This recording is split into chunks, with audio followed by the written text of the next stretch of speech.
I remember the day I first met Heather. It was a cool autumn afternoon, and we were both attending a charity event hosted by Doug. I had been invited due to my work in investments, but Heather immediately caught my eye. Her laughter filled the room, drawing me toward her like a magnet. We spent the whole evening talking, sharing stories, and connecting in ways I hadn't anticipated. From that moment, I knew there was something special between us, something worth holding on to. As time went by, Heather and I became inseparable. Our relationship flourished, and after 4 years together, I felt incredibly lucky. She wasn't just my partner, she was my confidant, my best friend. We had our ups and downs like any couple, but the good times always outweighed the bad. So when Doug invited us to his New Year's Eve party at his mansion, I was thrilled. It was the perfect chance to celebrate not only the holiday, but also the life we had built together. I rang the doorbell and stepped back, waiting for Doug to answer. While we waited, I pulled Heather in for a quick hug, kissing her softly. The love I felt for her was beyond words. These past 4 years had been the happiest of my life, and tonight we were going to celebrate in style, surrounded by friends at Doug's grand New Year's party. I was eager to see Doug, but I was even more excited to spend the evening and night with my wife as we welcomed the new year. Just as I was about to ring the bell again, Doug opened the door with a grin and loudly invited us in. From the number of cars outside, I could tell it was going to be a big party, but I was still surprised by how many people were packed into his house. Doug hugged Heather tightly and kissed her cheek before pulling her inside. He then turned to me, shook my hand, and stepped aside so I could enter. A maid took our coats, disappearing with them. Doug walked between us and said, "God, I'm glad to see you two. I hate it when my parties get this big, but I feel like I have to invite everyone. Most of them are business contacts, but a few good friends like you are the ones I really want here." "Clarissa is around somewhere, probably avoiding the usual handsy crowd," he added with a chuckle. As the night went on, Heather and I danced, ate, and drank more than we probably should have. We weren't worried because we knew we had a bed upstairs. We were among the few invited to stay the night, so we didn't have to worry about driving, getting a cab, or designating a sober driver. I'm doing pretty well in the investment business, I thought to myself. In fact, I'm one of the top brokers in my office and rank high in the company. Because of this, I recognized quite a few people at the party. A lot of them, to be blunt, were available women or worse. Doug and I agreed on that. My Heather, being so beautiful, had to fend off attention just like his Clarissa did. Throughout the evening, I took the opportunity to socialize, chatting with current clients and approaching wealthier guests to potentially gain new ones. But I kept an eye on Heather, too. I trusted her completely, but I'd be lying if I said I wasn't a little jealous. I watched her closely and sometimes had to step in when a man got too familiar. Whenever I'd rescue her at parties, Heather would smile and kiss me gently, often whispering, "Thank you," or "Thanks for saving me, honey." Tonight was no different. Several times, I saw her trying to slip away from someone who was a bit too close. Each time I got a smile, a touch, or a kiss, followed by her soft, "Thank you." We'd chat for a bit, maybe share a quick dance or drink, and then go our separate ways again. As the night went on, many guests left, leaving only those staying to ring in the new year with our host. That's when I noticed one man in particular. He seemed to be shadowing Heather, almost stalking her. He never strayed far and kept watching her. I recognized the look. He was completely taken with her, seizing every chance to stay close. At first, Heather ignored him or moved away, but as the night went on, she stayed with him longer, even smiling or laughing at what he said. Sometimes she lightly touched his arm. This wasn't like my Heather. She never flirted like that, especially not with a stranger. Doug must have noticed too, because just before midnight, he came over to me. "Stan," Doug said quietly, "the guy with Heather is Jonathan Douglas. He's bad news, a real player. I didn't invite him, but one of the women brought him as her date. I haven't seen them together since you and Heather arrived." Doug stood next to me, carefully scanning the room. A curious look crossed his face as he continued. "Actually, I think his girlfriend already left. Now that I think about it, earlier in the evening she watched him follow Heather for a bit. Then they had a pretty heated conversation. I haven't seen her since." "Stan, he's a problem," Doug warned. "Problem with a capital P. He's married, but they're separated more often than not. He goes after married women or anyone with something he wants. He's drawn to married ladies and wealthy single women, even though he's worth millions himself. You need to watch him. He could charm a nun into bed and make her think it was her idea." For the third time that night, I went over to pull Heather away from Jonathan. He gave me the same smug look as before. But this time, Heather didn't thank me. Instead, she looked frustrated and said, "Stan, what's up with you tonight? You saw I was enjoying my conversation with Jonathan. Why did you feel the need to interrupt? He's not like the usual creeps you've saved me from. He's actually interesting and has hilarious stories. He's running for mayor and was telling me about the people he deals with on his campaign. When he found out I work in public information and advertising, he asked for advice on how to get his message to voters. I think he might offer me a job." I couldn't believe what I was hearing. "Honey, I don't care," I said firmly. "I don't trust that guy and I don't like him around you. Doug says he's bad news and a real womanizer. I've heard things about him too, and I want you to stay safe. The job he's hinting at will probably have you working non-stop." Heather glared at me for a moment, her anger flashing. I worried I'd messed everything up, but then she smiled and leaned in to kiss me, saying, "Aw, this is cute. You're jealous, but don't worry, honey. You're all mine." As we parted to mingle, something stuck with me. She said, "You're all mine," but didn't say she was mine. That thought lingered, and 3 months later I'd recall that night in painful detail. The last 2 months had been rocky at home. Soon after the party, Heather started coming home late from meetings or visits with her parents. When I asked her about it, she'd get angry and defensive, claiming she lost track of time or had to finish something before leaving. She also began volunteering for the local Republican Party after work, which ate up more of her time. Heather is a department leader, and her skills are almost legendary.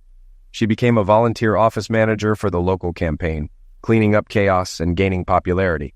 Like many clueless husbands, I noticed our Zek's life deteriorating as she spent more time away. I faced more rejections, and when we did have Zex, it was lackluster. She now treated it like an obligation, no longer the passionate, extended lovemaking we once had. She always had an excuse: too tired, too late, or not enough time. The truth was, she used to engage willingly, even enthusiastically, but now it felt like a chore. One day, I confided in Doug about the issues in my marriage. He gave me a worried look and said, "Stan, I'm beginning to think I might have played a role in your problems. I've been hearing rumors that Jonathan is involved with another married woman. Word is, he met her at a New Year's party, and we both know where he was and who he spent that night with. She's also volunteering for his mayoral campaign." I felt lightheaded, my breath leaving me. Doug looked at me and asked, "Stan, what's wrong? You look like you've seen a ghost." I sat there staring at him, then replied, "Heather started volunteering at the Republican office too, about an hour after work and on Saturdays. She always comes home late and refuses to say much about it. Every time I ask, she gets defensive or angry. When she's home, she snaps if I get close to her, and she's almost violent if I try to see her undressed or initiate anything physical." Doug leaned back and pursed his lips. After a pause, he said, "Stan, I'm going to find out what's going on, and well, let's just say I won't let him get away with it if he's been abusing my hospitality by messing with my best friend's wife. I'd be mad if he hooked up with any married woman at my party. But your wife? That's crossing the line. I should have kicked him out when his girlfriend left, but I was too focused on being a good host. If I'm the cause of your problems, I promise to make it right." I guess I should share a bit more about Doug. He's my best friend, and I'd trust him with my life. Honestly, I'd trust him alone in a room with my wife. Even if they both hadn't had Zex in a year, he'd never betray me. We're closer than brothers. Doug is smart, probably the smartest person I know. We were in the same high school class. He gave the valedictorian speech while I struggled to make the top 10 in our class of 223. He only went to college for a year before deciding it was a waste of time. He barely attended classes, never studied, but still earned a 4.0 GPA. He ended up taking just a few finance courses before teaching himself everything about investing and finance. The reason he needed to learn about it was that, during his freshman year, he inherited a little over $70,000 from his grandparents. Unlike most young people, Doug didn't blow the money. He bought a decent used truck and invested the rest in the stock market. His first 2 stock purchases were based on a broker's advice. Unsurprisingly, they were trendy picks that made money only for the broker. That made Doug furious, and he started educating himself. He watched CNBC, read books, and researched the market. Eventually, he opened a discount brokerage account online, transferred all his funds, and started trading on his own. From his first solo trade, Doug made more money than he ever did with the so-called experts. It didn't hurt that he started in the late 80s during the tech boom and dot-com craze. He got in and out of several lucrative stocks. No, he didn't profit from every trade, but he grew his wealth exponentially. He was also smart enough to move into safer stocks when the market started to decline. He bought Berkshire Hathaway shares at just over $17,000 and sold them 3 years later for $72,357 a share. By then, he was a multimillionaire and was expanding into venture capital and real estate. I graduated from college and spent 4 years working as a salesman for a restaurant chain. I didn't enjoy the travel, and I was serious about Heather, so I became a stockbroker. I managed a small part of Doug's millions. He handed me some of his investments when I was starting out, and I always suspected it was to help a friend. I felt guilty because I knew he didn't need my advice or management. It felt like charity. But Doug convinced me otherwise. His reasoning was twofold. He wanted to spread his investments across different brokerage firms for safety, and he believed I might come across valuable information that could help him. Neither of us ever considered it insider trading, but occasionally I came across something useful. We both benefited. Doug also referred many of his friends and acquaintances to me if they needed full-service brokerage, so I earned commissions from those trades.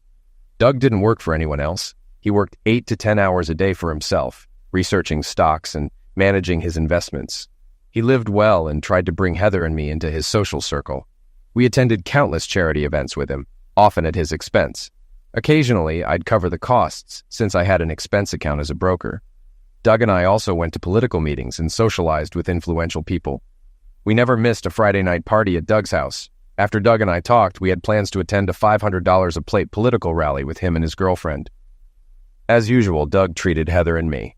For some reason, Heather was more reluctant than usual to go with us this time. I insisted she join me, and I still regret it.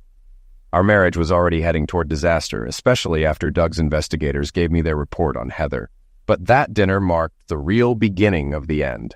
When we arrived, I realized we were at a reception where the state Senate candidate was speaking in support of other state and local politicians. The ticket money went to the state Republican Party, though part of it would also support local candidates. What I hadn't realized was that the guest of honor was a mayoral candidate for our city. Of course, it was Jonathan, the a-hole. As we entered, I saw Jonathan standing at the front, smiling and chatting with local dignitaries. I felt Heather pull away slightly and turned to see what was bothering her. She was staring at Jonathan, her face glowing like a woman in love. In that moment, I feared I'd lost my wife. I asked, "What's wrong?" Heather snapped out of it and gave me a faint smile.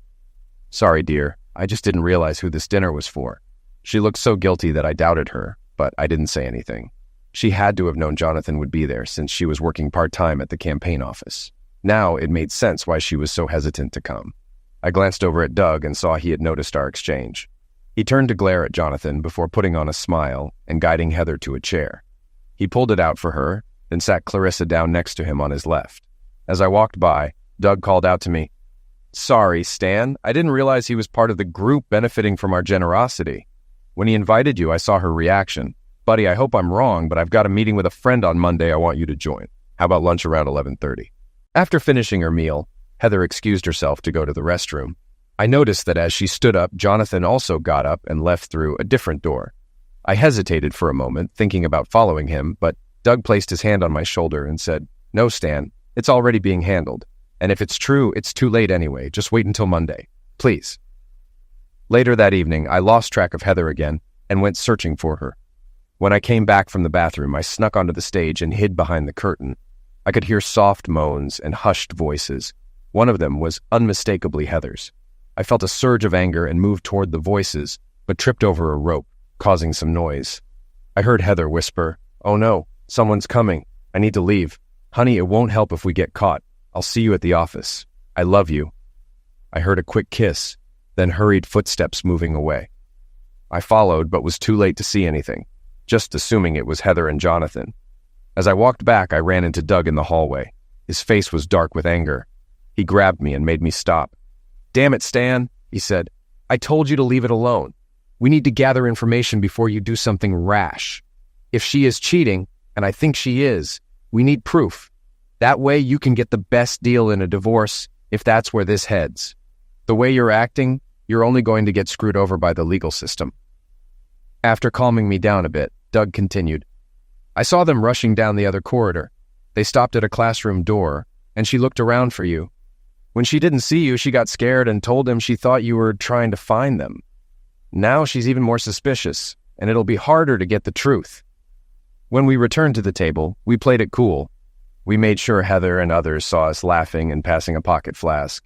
As I sat next to her, Heather shot me a look and asked, "Where were you?" Just then, Clarissa walked over to Doug, gave him a hug, and smiled at us. "Okay, you two. Next time I catch you sneaking out to your car for a drink, I'll either come with you or call the cops. Now, let me have a sip from that flask." Heather seemed to relax a bit. She turned to Clarissa and asked, "Oh my God, what were they up to? I couldn't find them earlier." Clarissa laughed and replied, "Oh yeah, I tried to catch them for my share before they went inside, but as you can see, they beat me to it." Later, during the dance, I took a turn with Clarissa. She was lost in the moment, and when I tried to glance around the room, she gently stopped me, refusing to follow my lead.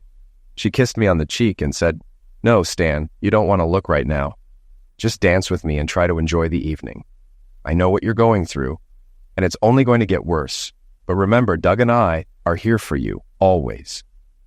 I relaxed a little and returned the kiss, whispering, "Thanks for stepping in earlier. I nearly lost it, and Doug thinks that would have been a big mistake. I'm so angry at this guy, I don't know what to do." The rest of the week and weekend were rough. I swung between fear and rage. Deep down, I knew Heather had emotionally left me, and it was only a matter of time before she physically left too. We hadn't been happy for weeks. I started to distance myself from her mentally, even though I wasn't certain if she had cheated. But if she hadn't, there was still something seriously wrong, because we weren't the loving couple we used to be. Finally, the day of my meeting with Doug and his friend arrived. I had a strong feeling his friend would be a private investigator. I was nervous, my stomach in knots and dealing with heartburn. Beneath the surface, I could feel my anger simmering, and I knew Doug and his friend could see it. I was both dreading what I might learn and eager to know the truth. As I approached the table, Doug stood up, shook my hand, and pulled me into a hug. After the greeting, he introduced me to his friend, Simon Hobbs, who turned out to be an investigator. We took a minute to look over the menu and place our order with the waitress. Doug then said, "Let's get this unpleasant business out of the way." He looked at Simon, then back at me. Simon opened his briefcase, pulled out a large envelope, and handed it to me. "We've been following your wife and Mr. Douglas. Per Mr. Beaver's request, the surveillance lasted for 20 days, ending last Saturday night." He continued, "During that time, we observed that they had lunch together daily, except for Sundays when she stayed home. They dined at various upscale hotels, and after each meal, they would retire to a room rented by Mr. Douglas's campaign. On 8 separate occasions, we were able to enter the room by posing as room service. Each time neither was dressed and the bed was in use. Photos and reports are included. We also recorded audio by placing a microphone under the door. They had sex during every hotel visit." Simon paused, then added, "Additionally, we recorded multiple inappropriate encounters at the campaign office and after hours. We have photographs of them engaging in sexual acts 3 times at the headquarters and once at a party with some of Mr. Douglas's supporters." He hesitated before saying, "Perhaps the worst thing we captured involved a meeting between Mr. Douglas, your wife, and Stephen Negrano, the president of the Municipal Employees Union at the Gentlemen's Club. Negrano seemed quite taken with your wife, and we have photos of her sitting on his lap while his hand was under her dress." Simon then placed a laptop on the table and played a segment of the DVD. "You'll get a copy of this in the report, but I wanted to go over this specific incident first. My operative was excited to share this information, and I believe your lawyer will be too." Doug and I leaned in to watch. In the video, Heather was sitting between Jonathan and Stephen. The 2 men leaned over her, talking, while Jonathan's hands roamed. He touched Heather's bosoms and slid his hand under her skirt. At one point, Heather whispered for him to stop, but he responded, "Heather, I can feel how excited you are. You know you like this. Just relax. It's nothing unusual at this club." Jonathan then kissed her softly. She moaned, pressing herself against him as his hand continued to move under her very short skirt. From the camera angle, it was clear she wasn't wearing underwear. After Jonathan leaned back, Stephen pulled her onto his lap. She tried to resist, but he kept pulling her in, sliding his hand under her dress and unbuttoning her top to kiss her bosoms. Heather hissed, "Stop it, Stephen." Stephen then looked at Jonathan and said, "Jonathan, you know what needs to be done if you want the union's support. I want to spend the weekend with her. If you arrange that, I'll make sure the union backs your campaign." Heather, clearly distressed, tried to get up, insisting, "No, this is not happening. Let me go." Ignoring her, Stephen raised his eyebrows at Jonathan while continuing to touch her. Jonathan swallowed hard and leaned toward Heather. He said, "Honey, we really need this. Just go with him and help me out. It'll secure our future. And it's not like you haven't done this before. Just tell your idiot husband you have a meeting this weekend." In the video, Heather looked shocked and tried to resist. But then she seemed to relax. She moaned and turned toward Jonathan, kissing him. At this point, the club manager approached their table, looking nervous. He glanced at Heather, then at the men, and stammered, "Mr. Negrano, I've overlooked a lot for you, but you're becoming too obvious. Lieutenant Jones said the chief sent detectives to the club to reduce incidents like this. If they see what's happening, they'll shut me down. Could you take this to a back room or a hotel, please? This is my livelihood." Stephen laughed and looked at one of the large men sitting across the table. He said, "Hey, Ralph, why don't you give Joe a couple thousand for his trouble? The little lady and I are heading to the DoubleTree for the weekend. Make the arrangements, okay? Just frame it as a meeting of union leaders like we usually do." I felt my anger boiling over and started to stand up. I growled, "That lying woman. She wasn't at the DoubleTree last weekend. She called me on Friday evening claiming she had been assigned to a disaster relief project for work and was flying to San Francisco." Doug and Simon quickly grabbed me and sat me back down. Simon calmly said, "Please wait, sir. I'd like to fast forward and show you one more clip. Then you can read the report in full. We have some suggestions we'd like to discuss, but I figured you might want to see the footage first." Simon continued, "My operative stopped filming at the club and sent reinforcements to the DoubleTree ahead of Stanley and Heather. Once Stanley's men checked him in, they went to the bar for a few drinks. My operatives, dressed as hotel staff, followed them into the room once it was opened. After the thugs inspected the place, my team started adjusting the pillows, flowers, and other decorations, acting like they were preparing the room."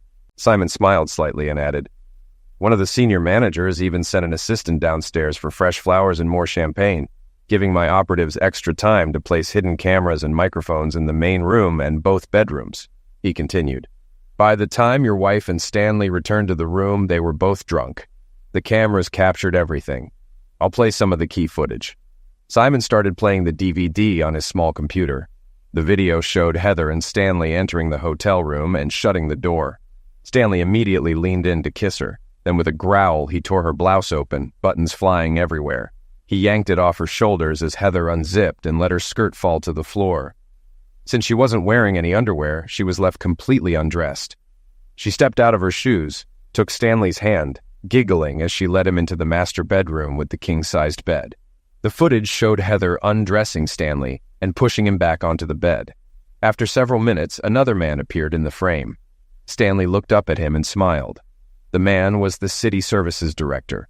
The video documented Heather engaging in sexual acts with both men. Simon paused the video and looked at me. "Your wife stayed in that room until checkout on Monday morning. During that time, she had sex with all the senior managers of the Municipal Employees Union and Stanley." Late Saturday night, Jonathan Douglas himself visited the room. He, Stanley, and the city services director spent most of the night with her. We have more photos and videos of these events, including footage of them discussing plans to misuse city funds to support Jonathan's mayoral campaign. Simon continued, "We also have evidence of Senator Nussbaum and 2 judges involved in sexual acts with your wife and Jonathan. Jonathan traded her sexual favors for their support. Everything is documented."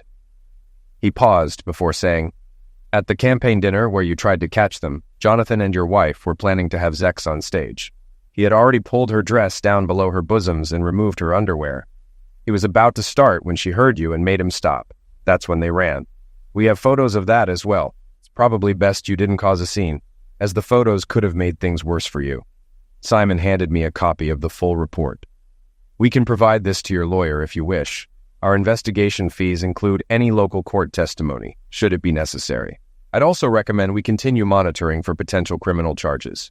If we give the FBI and local authorities evidence of the misuse of campaign funds and conspiracy, they're more likely to take the case seriously. Plus, if you proceed with divorce and your wife ends up facing legal trouble, you'll have a much better chance at a favorable settlement." Even though I knew this was coming, I was still upset and shocked. I couldn't believe the level of depravity and disrespect my wife had shown while under surveillance. The report revealed that she believed she was in love with Jonathan. They were actively discussing how and when she would leave me. She was even ranting about the job she'd been promised in Jonathan's administration if he were elected mayor. What shocked me the most was her willingness to spend a weekend at the DoubleTree, doing sexual acts for Jonathan and his friends, acts she had always refused to do with me. On several occasions, she even initiated sex later in the weekend during their private sessions. I always knew Heather was ambitious and admired powerful people, but I never imagined the lengths she'd go to for success. I felt physically ill. I barely ate, and I noticed Doug wasn't eating much either. After the investigator left, Doug and I sat quietly for a while, drinking in silence. Eventually, Doug said, "Stanley, I'm so sorry I ruined your marriage. I take full responsibility for what's happened and intend to make it right. I know I can't undo what's been done, but I'll help you however I can. I'll find you a great divorce lawyer and support you until you're back on your feet." I got up from the table and looked at Doug. "Well, start looking for that lawyer. I was about to give Heather an ultimatum. Either she straightens up or we get divorced, even before I knew for sure she was cheating. But now after seeing this, I can't believe it. I wonder when she changed, or if I just never really knew her at all. As for the rest, you know as well as I do that Heather's betrayal isn't your fault. You don't owe me anything." On Thursday, Doug called me. "Hey, Stan, I found you a real shark of a lawyer. She hates cheaters and always fights for the innocent in divorce cases. She despises public figures and businessmen who use their power to manipulate women. If we play this right, you won't just get rid of Heather and keep most of your assets, but we can also take Jonathan down." Doug gave me the name and contact information of the lawyer he recommended. I called her later that day to set up a consultation. When I told her assistant who I was, she said they'd been expecting my call and scheduled me for a 9 a.m. meeting the next morning. I agreed and received a list of documents and information to bring with me. When I arrived the next morning, I was immediately shown to her office.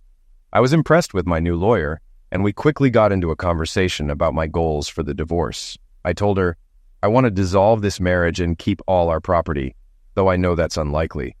I also want to go after this wife-stealing prick for everything we can. I want to ruin his chances in the mayoral race and leave him broke." Sally, my lawyer, leaned back in her chair, rocking slightly as she thought. Then she smiled and asked, "Are you sure you want to go all out? Or do you want to financially destroy him, ruin his reputation, and potentially send him to prison? With the right moves, we can likely get him jailed. I've already reviewed parts of the investigator's report, and it's incredibly damaging. Sorry to say, but this case is so egregious that we could take down most of the key players involved. In fact, I'm legally obligated to hand over the report to the authorities because they've violated several federal laws. If we go to the authorities first and then file for divorce, we'll shot him harder. If you file first, he might find a way to escape or avoid punishment for a while." I replied, "I don't care what we do to him and the others who slept with Heather. As painful as this is, I know Heather is the one responsible for all of this. But she couldn't have done it without him. From the moment I saw him meet her, I knew he was the one pursuing her. He kept after her until she gave in and ended up in his bed. It takes two to tango. She always wore her wedding ring, so he knew she was married. I even heard them on tape, talking about her stupid husband and planning how to treat me. When the time came for the big breakup, Sally and I worked through her questions, and I made a firm decision. I told her to prepare and filed the divorce papers immediately. We also agreed that the private investigator's report should be handed over to the FBI right away to trigger an investigation into campaign law violations and the misuse of union and city funds. Sally suggested I contact the process server to serve Heather and threaten legal action against Jonathan Douglas. She warned, "If he's like most politicians, he might threaten you with physical damage, try to get you fired, or even countersue if you persist. He may also attempt to negotiate secretly and offer you a bribe. If that happens, and depending on the source of his funds, we could strike him with additional campaign law violations. Politicians often divert campaign money for personal use, and I wouldn't be surprised if he tries to do that." Sally then pulled out a tiny microphone and a recorder. "I want you to keep these with you at all times. Wear the microphone hidden in your hair and keep the voice recorder in your car. The transmitter has a range of about 1 kilometer, but even if you're out of range, the recorder will capture up to 6 hours of audio. It will automatically download the recordings when you're back within range of your car. If you give me your car keys, I'll have someone install a dash cam while we finish here." She also advised, "Consider rehiring a private investigator or let me hire one to continue watching your wife and Mr. Douglas. I've heard rumors that your wife isn't the first woman he's seduced, and he's used illegal means to cover things up in the past. If we can catch him discussing plans or trying to manipulate the situation, we can really nail him and your wife." I smiled and said, "The private investigator I hired gave me similar advice. I still have him on retainer." The next Thursday, Sally called. "Mr. Malone, we're ready to file for divorce and serve your wife. Do you still want to follow the plan and attend when she's served?" "Absolutely. At least that I'll get some satisfaction out of it." I thought about it and suggested, "What if we serve her tomorrow night at campaign headquarters? Wouldn't that be a good time?" Sally was silent for a moment and then said, "No, Stan, that wouldn't be a good idea. If you serve her there and make a scene, everyone at the office will know immediately, and word will spread fast. If that happens, Jonathan might lose the election, but he won't feel pressured to bribe or negotiate with you. It's better to serve her when she's either alone or with him. Ideally, when they're alone." "Okay, I get your point. How about we follow them tomorrow night? Heather usually doesn't get home until midnight on Fridays, and the investigators' report said they often spend Friday nights alone in a hotel room. It's usually the same one they use during lunch. Couldn't we serve them room service and catch them in the act?" Sally agreed to hire a process server to interrupt their Friday night hotel rendezvous. When I arrived at my office, 2 men in suits were waiting for me. They introduced themselves and asked to talk about how I was managing some funds for their widowed mother. I smiled and invited them in. Once the door was closed, they showed me their FBI badges. They explained they were working on Jonathan's case based on the materials my lawyer had sent over. When they found out I planned to use a process server and record the interaction, they asked me to wear one of their devices to capture the conversation. This request made me uneasy, as I had been considering how I might make some side money off of Jonathan, my winnings, so to speak. But I couldn't come up with a good reason to refuse, so I agreed to wear their wire too. That evening, we all followed the 2 lovebirds from campaign headquarters to the hotel. They left around 7 p.m. and were in the room by 7:30. There were so many of us it felt like a parade, and I worried we'd be spotted. After they got to the hotel, we waited for almost an hour. I had the foresight to bring my camera to capture everything. I'm not usually into home movies, but in this case, I made an exception. We were just about to knock on the door when a fortunate coincidence occurred.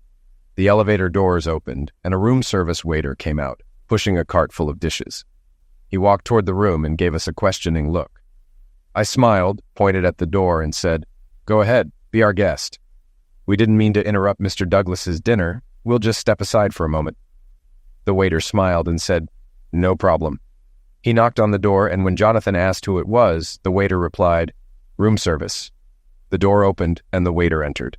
The process server and I stayed out of sight, waiting for the waiter to leave. As he opened the door to exit, I moved forward to keep it from closing. The process server and I quietly slipped into the room, staying out of view. We waited until Jonathan and Heather started their dinner before fully entering. I was ahead of the process server when we walked in, and the sight before me was shocking and heartbreaking. Despite the detective's report, seeing it in person was far worse.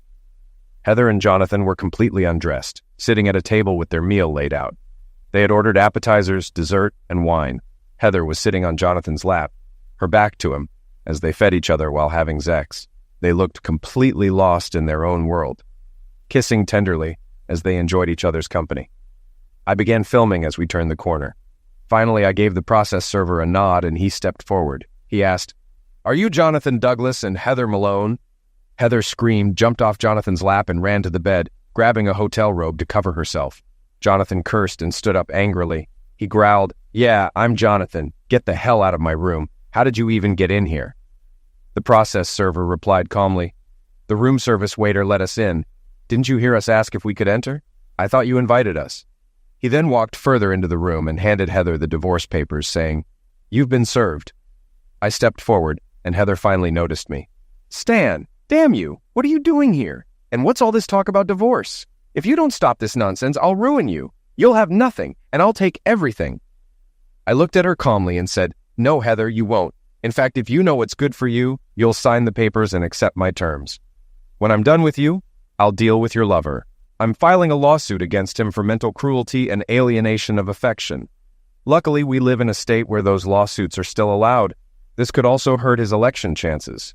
To be blunt, you've been played, and now it's your turn to face the consequences. Heather didn't bother going home that night. I didn't see or hear from her until the following Wednesday when she called me at work.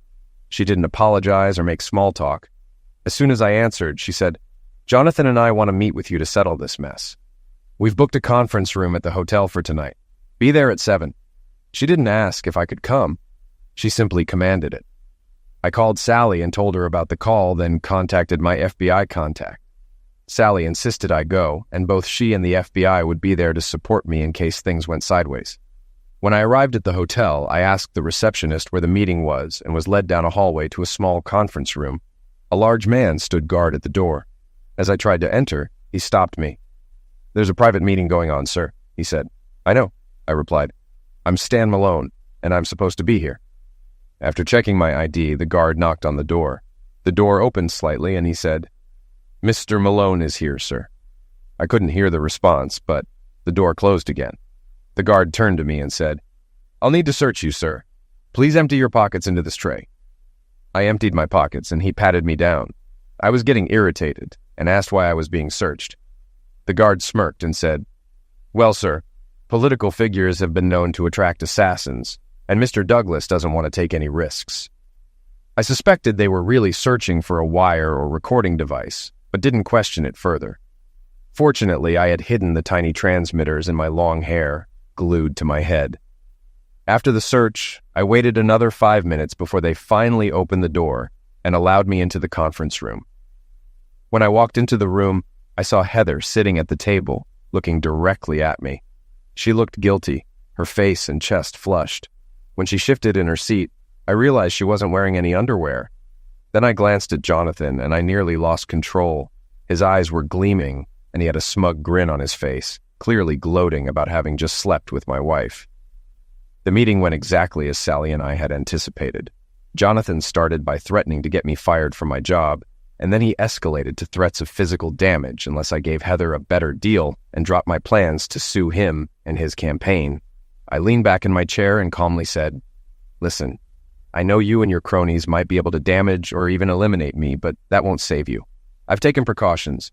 If anything happens to me or my family, even an accident, several packages will be sent out automatically.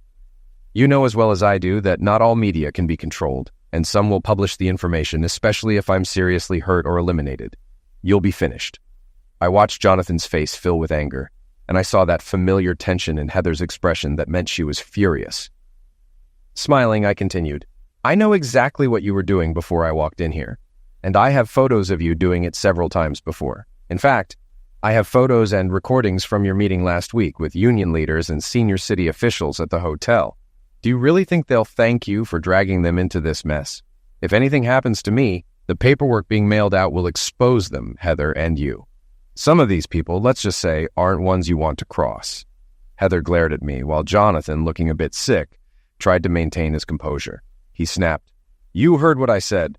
Stop your threats and end this quietly, or else—" His voice grew colder as he glared at me.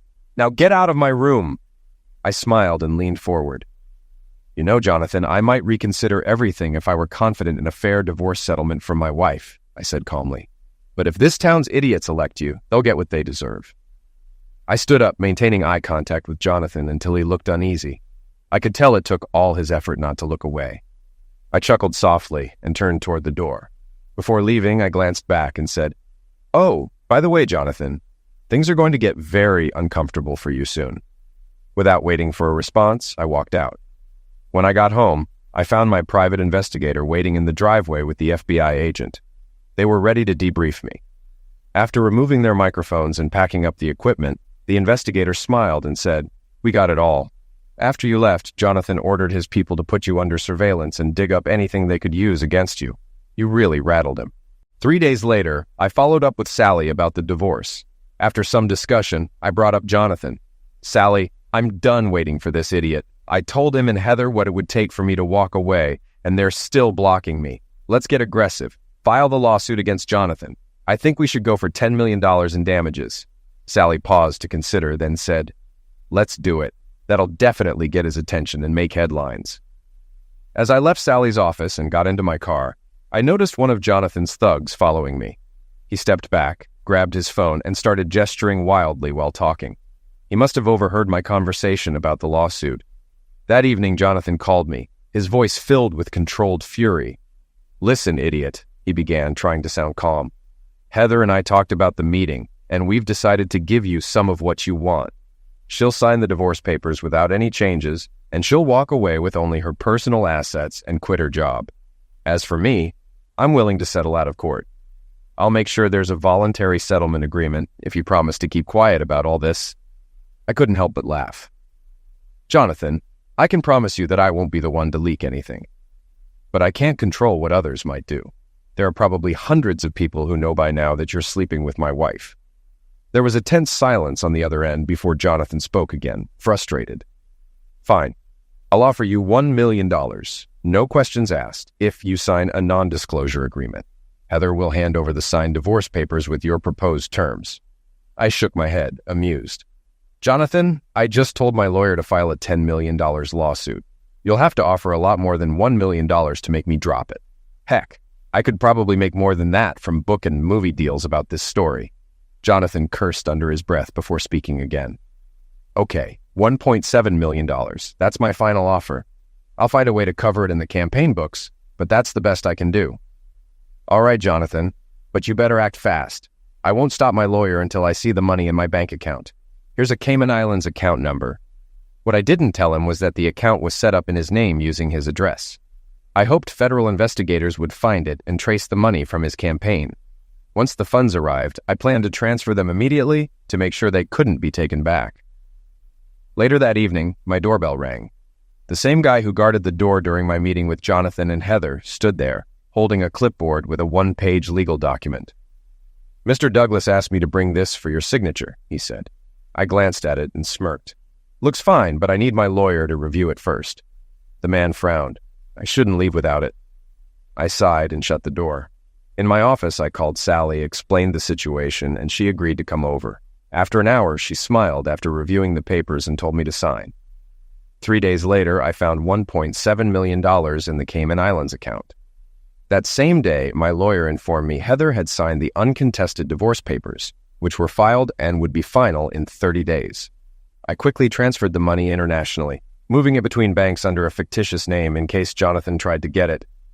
During this time, my work suffered. My commissions dropped to half, and I struggled to focus. Colleagues often had to cover for me and earned commissions on my clients' sales. Even after the divorce was finalized, I was still distracted, making costly mistakes at work. Worse, I couldn't stop worrying that Jonathan or his friends would retaliate.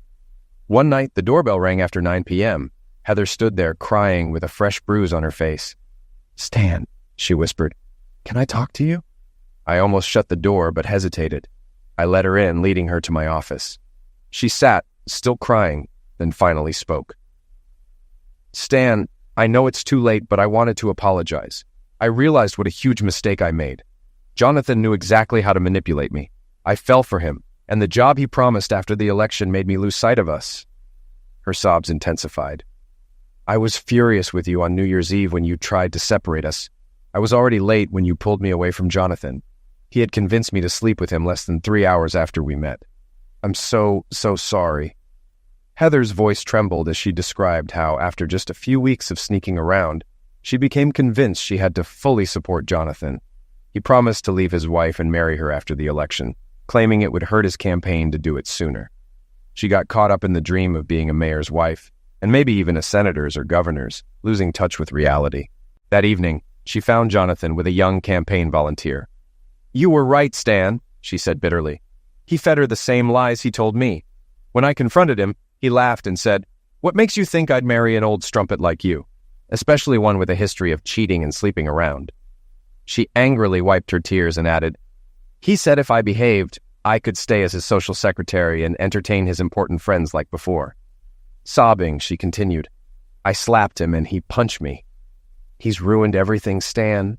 And I know it's too late, but I wanted to apologize for what I did to us. If you can forgive me, I'd love to try again.'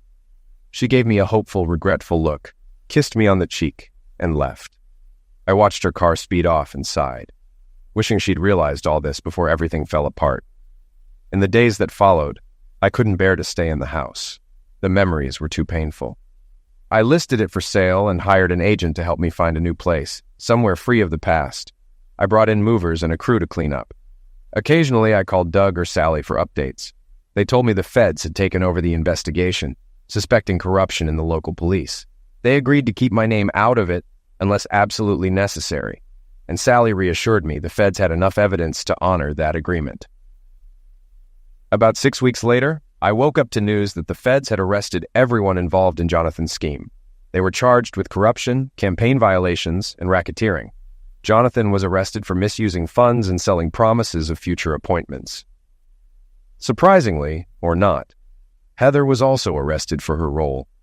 I called Sally, but all she knew was that leaks had come from other sources, not me. Everything was falling into place, and the money Jonathan paid me was safe. I couldn't help but smile, remembering how I had carefully planted incriminating documents while looking for Heather. After talking to Sally, I sat back, finally at peace. I had my revenge on Jonathan, freed myself from my unfaithful wife, and had $1.7 million to start over. Now I was free to begin a new life, find someone truly worthy, and maybe even start a family.